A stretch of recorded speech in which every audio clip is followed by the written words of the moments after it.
মানে একদম জমনি কথা এটা শুনিলো যে মুখ্যমন্ত্ৰী হিমন্ত বিশ্ব শৰ্মাৰ বোলে এটকাও নাই, তেওঁৰ কোনো সম্পত্তি নাই বুলি কৈছে। মানে সম্পত্তিৰ পাহাৰ গঢ়া মানুহজনে কেনেকৈ সম্পত্তি নাই বুলি ক'ব পাৰে?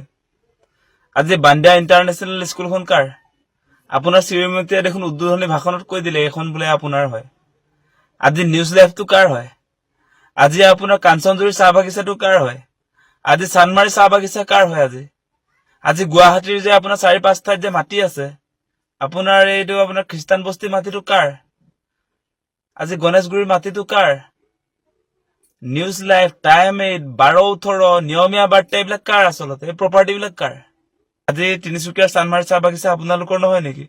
আজি কাঞ্চনজুৰি চাহ বাগিচা, আজি নৰ্থ ইষ্টৰ আটাইতকৈ ডাঙৰ ৰিজৰ্টটো বাণীৰ গ্ৰীণ ৰিজৰ্ট, য'ত সাধাৰণ মানুহৰ এণ্ট্ৰি নাই, সেইবিলাক আপোনাৰ প্ৰপাৰ্টি নহয়। আজি উত্তৰ গুৱাহাটীৰ আপোনাৰ বান্দিয়া ইণ্টাৰনেশ্যনেল স্কুলখন আপোনাৰ প্ৰপাৰ্টি নহয়।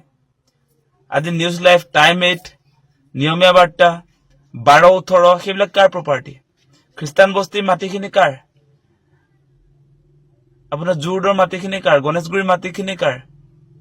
উজান বজাৰৰ মাটিখিনি কাৰ? নগাঁও দাৰিগজীৰ 100 বিঘা মাটিটো কাৰ? আৰু কিমান যে প্ৰপাৰ্টি আছে আপোনাৰ, তাৰ পাছত আজি কি মানুহক বুৰ্বক বনাবলৈ আহিছে? আপোনাৰ প্ৰপাৰ্টি নাই। মানে আপুনি নাভাবিব দেই, অসমৰ মানুহ বুৰ্বক বুলি নাভাবিব। চবে জানে আপুনি যে সম্পত্তিৰ পাহাৰ গঢ়িছে।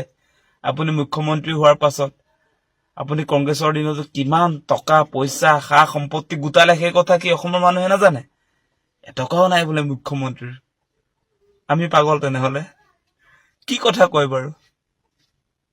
লাজ পাব লাগে দেই, এনেকুৱা কথা নকব। আপোনাৰ পত্নীটো নিজকে নীতা আম্বানী বুলিয়ে ভাবে।